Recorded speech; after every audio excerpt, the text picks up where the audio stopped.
I'm Mark, and this is Lisa, and we're the Vagabond Dreamers. We're standing here at the Gazimestan Memorial just outside of Pristina, Kosovo, the site of probably the most significant battle in the history of the conflict between Muslims and Christians in the Balkans. It was here that the Turks defeated the Serbs and opened the Balkans to conquest by the Ottomans, a battle that you could say is still being fought today. But we're here to talk about our first 2 weeks here in the Balkans. We'll be here for 8 weeks. We're going to see every country in the Balkans. And we're going to approach this video a little differently than others. We're going to just look at some categories of things and how we did them collectively across the various countries. I want to think of it not like the good, the bad, and the ugly, but the good, the great, and the ugly. Because there is some ugly stuff that we need to talk about. And we're going to start there. Is that all right with you? It's perfect. I think we're going to focus on museums, hikes, beaches, the food, and a little miscellaneous. Here we go. So let's start with the ugly. The Balkans, as you know, or should know, have been the site of a lot of conflict in human history. World War I essentially starts here with the assassination of Franz Ferdinand.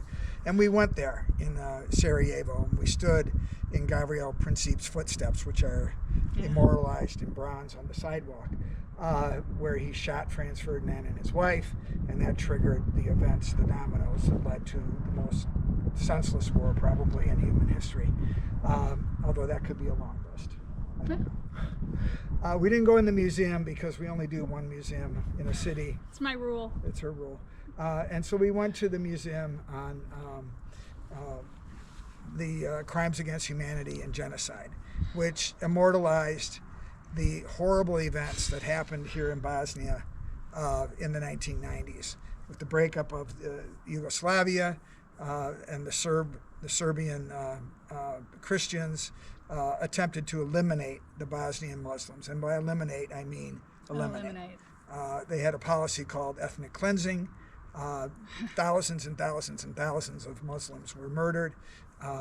Thousands and thousands and thousands of Muslim women were raped with the intention of changing the Bosnian blood into some mix of Serbian and blood. It was orchestrated from the top. All those people went to prison in the end sent by the International Criminal Court. But walking through this museum. Well, first off, just the title of the museum should set the stage. And I knew walking in this was going to be brutal. I didn't know how brutal it would be emotionally for me and for Mark, and we were soon to find out. So it was rough. I didn't want to stay. I didn't want to leave. And you know, in the end, it does help you understand the extent that people have gone, often in the name of religion, to do just horrible things. And this was, you know, the worst museum experience, but the most important maybe in my whole life. Super impactful. It'll remain with us forever. Yeah. We moved down to Albania and went to another museum immortalizing some atrocities. The title on this one wasn't quite as ominous, but it was still brutal. Yeah, what they did in Albania, and again, it's fascinating. The Albania during the Cold War was a brutal dictatorship under Enver Hoxha, and he did what dictators do, and that is silence domestic dissent. And they built internment camps and prison camps. They executed without trial thousands of people. So all throughout this museum were relics of Hoxha's terrible crimes against his own people. There were long lists of names, there were pictures, there were photographs of the various internment camps and death camps. There's thousands of people executed without trial. Zero due process. And really a stark reminder to the descent of American democracy into what's happening there, in turning people without trial, changing the narrative. Back then they didn't have Photoshop, but they did cut out little faces and stick them over the faces of dishonored officials of the Albanian government. And just inundation of disinformation. just constant disinformation, just lies after lies. And I'm sorry, it drives home so much what is on the horizon in America.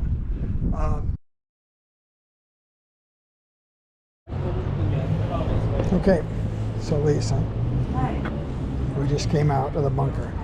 Yeah, thanks. Another treat. Didn't know. You didn't know? I didn't know. Okay. It says bunk art. Yeah, so There's not a lot of art in there. Sarajevo's crimes against humanity, and now this. I'm toast. I mean, truly toast. It is. We are seeing.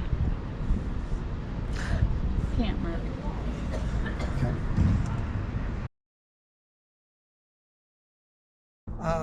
So I went to another museum on my own in Zagreb that memorialized the bombing of Zagreb by Serbia at the time of the breakup of Yugoslavia. Croatia did not want to be part of Serbia, so Serbia tried to kill the president, and they bombed a children's hospital.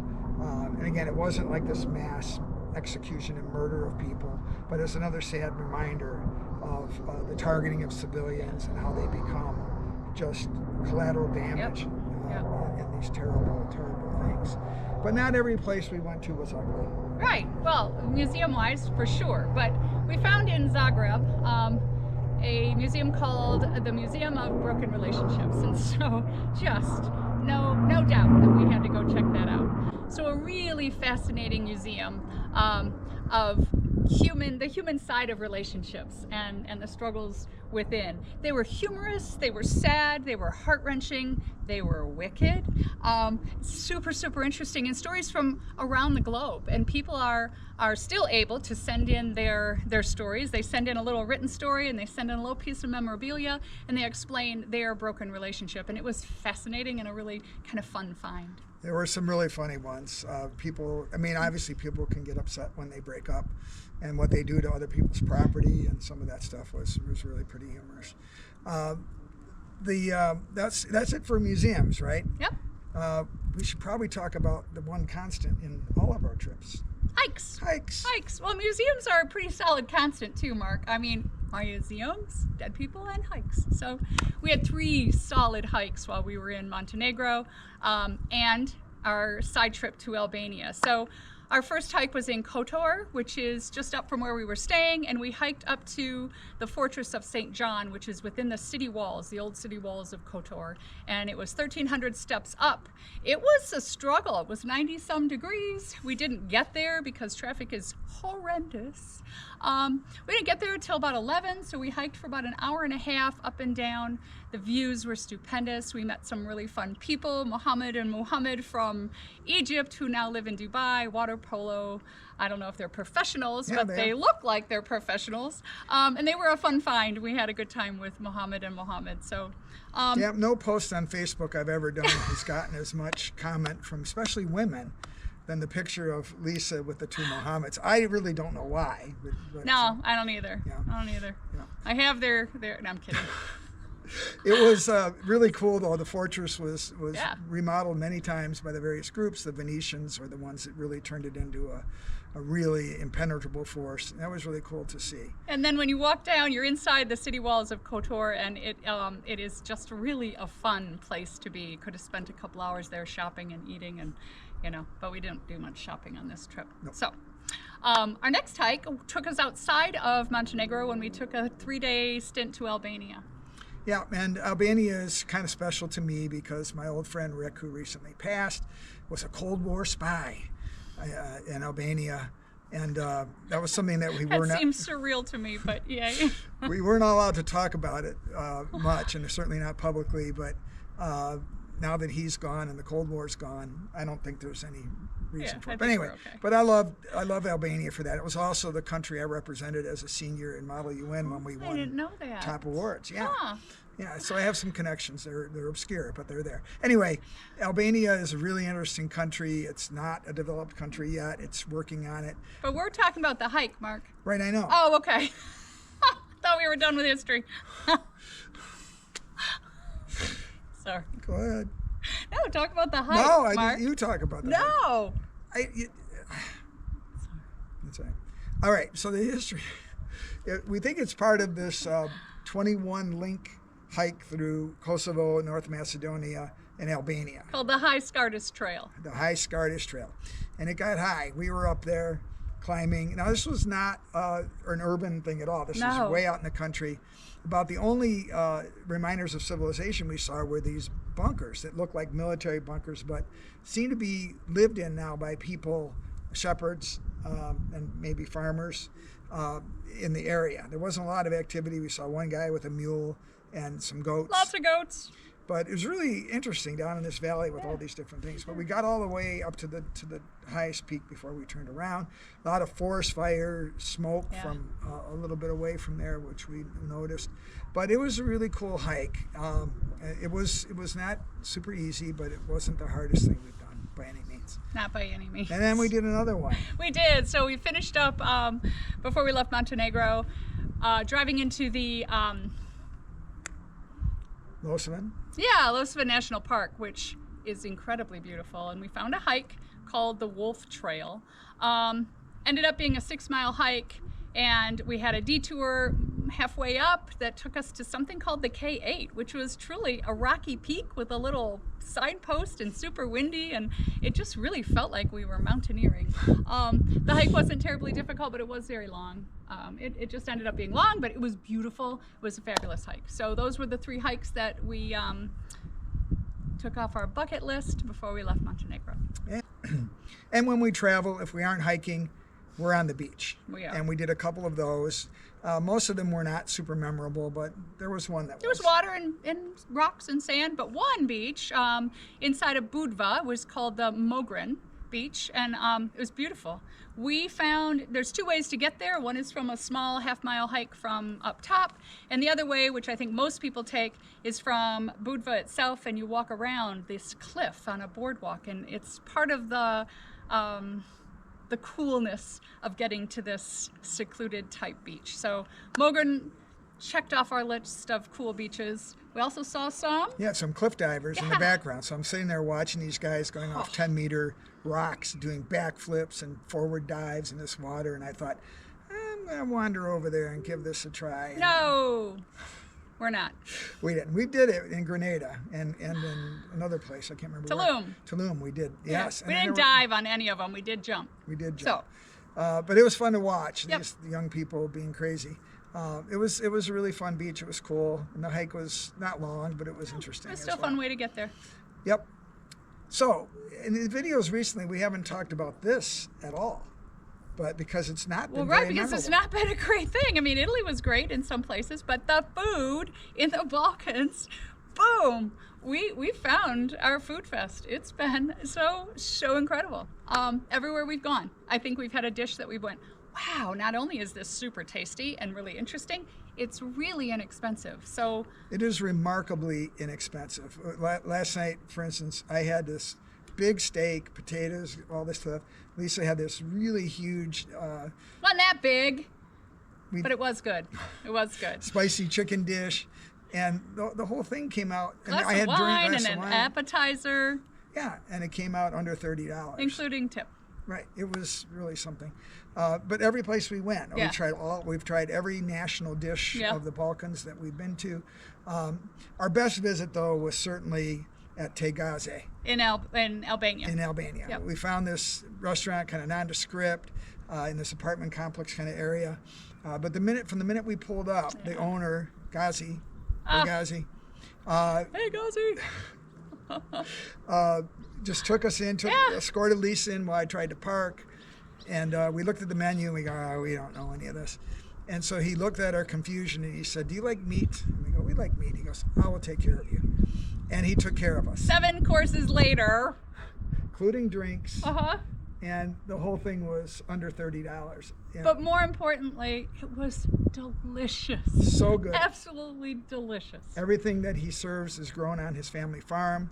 He's done a great job there. If you're ever in Tirana, which I'm sure all of you will be tomorrow, go see Tegazi. And the link is in the description below. And he's just lovely. His whole family works in their their family restaurant.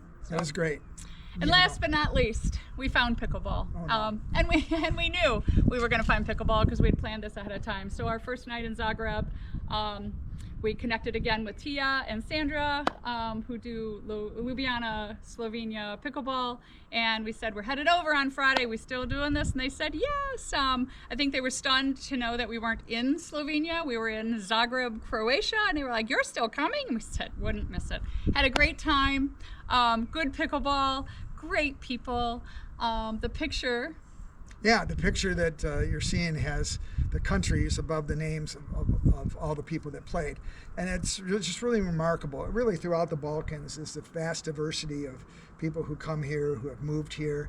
And that really was fun. And it was really fun watching Tia and Sandra take on the security guard at the place we were supposed to play, which had been double booked for the European National Cheerleader Competition. So many girls! But watching those two face off against this enormous 7-foot security guard, 350-pounder, and they were taking no lip from him, and he was taking a lot from them. It was really funny, and I know I don't. They handled it beautifully. They did. They I absolutely just did. don't want to argue with them about. We anything. won't ever argue with Tia and Sandra. No, you guys win. So those were our first 2 weeks. We're going to be doing one of these every couple of weeks here. We're currently in Kosovo, heading to Bulgaria and North Macedonia, and we will have a video for you then. We're not walking away. We always walk away. Right, we're But staying put for a while. So no walk away this All time. right. This was great. We love it in the Balkans. We'll see you again from somewhere.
Like a vagabond dream of a vagabond fool. I ain't too proud to beg, but I'm playing it cool. I come to the town. Sound like an alarm. Well, I think it was. Whoa!